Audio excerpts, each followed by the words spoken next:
Biz rus tili kursini ochdik. Hammaga assalomu alaykum. Rus tili kursini ochganimiz sababi nimaga u kerak tushuntirib beraman. Xo'p.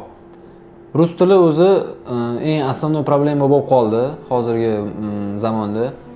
SSR paytidagi SSR birinchi pokoleniyadan keyin ular более-менее tushunadi rus tilini. Уже молодежьlar hozir современный молодежьlar uncha bilmaydi.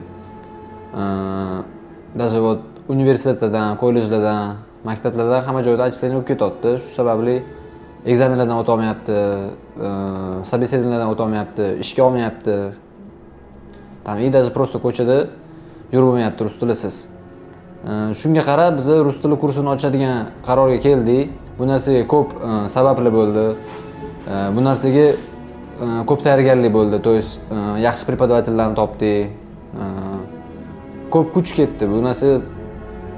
Bu narsa oddiy tam tuda-sudalarga bo'lmaydi.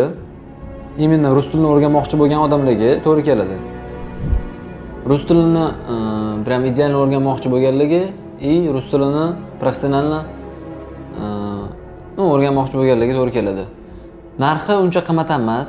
То есть ne qimmat emas, arzon emas, средний narx, hamyonbop, hammani qoniqtiradigan narx. Kimga shu narsa qiziq bo'lsa, past telefon nomeriga telefon qilinglar, murojaat qilinglar, hammani kutib qolamiz.